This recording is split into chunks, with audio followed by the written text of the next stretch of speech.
Good morning, ladies and gentlemen. It's a beautiful Saturday morning here in Austin, Texas. This is day 1075 of the 3 Plus Minutes of Planks Challenge. And as always, I'm filled with gratitude. Thoughts on my mind this morning.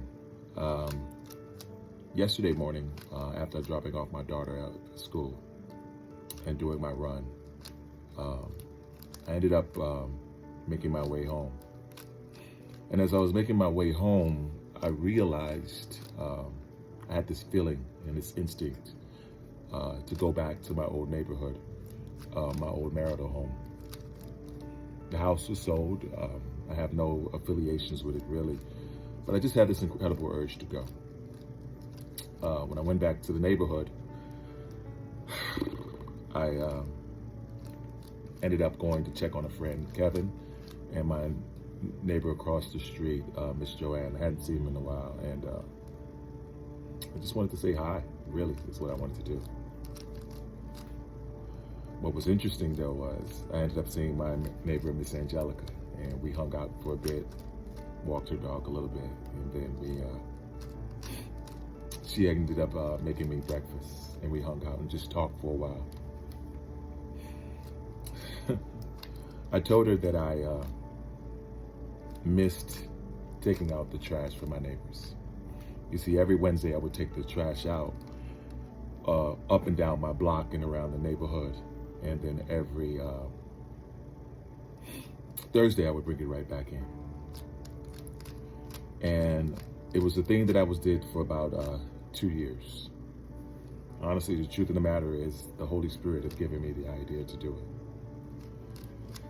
And it was a humbling experience. I couldn't tell you that at the time I really, really enjoyed it. It just was like the thing that I was supposed to do.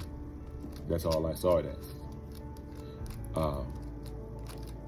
But at some point, it endeared me to my neighbors. And I enjoyed doing it because I felt I was being of service. And as I was working at being of service, it was one of those things that just felt good.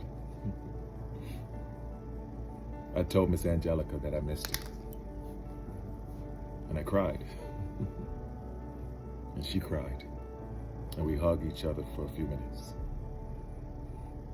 It was quite a moment. And then I walked out, was headed back, went to go see my buddy Kevin, ended up walking the dogs with him and his friend Amanda. And I just walked through the neighborhood. And I would see old neighbors, and they were like, "Man, Ron, great to see you. Haven't seen you in a while." And you realize the impact that you had in your neighborhood and the impact of humbling yourself and being of service and developing great connections. Everything I did didn't lead to making money or anything of the sort. But it led to me realizing that life is so much more than what people think. And sometimes the stresses in life that you go into are necessary. It made me realize being of service made me happy. Not people pleasing, but just being of service, being genuine, being humbled, being vulnerable. It was just an amazing day all in all. Anyway, that's just my thoughts for the day. As always, be blessed today and every day. Thank you for listening.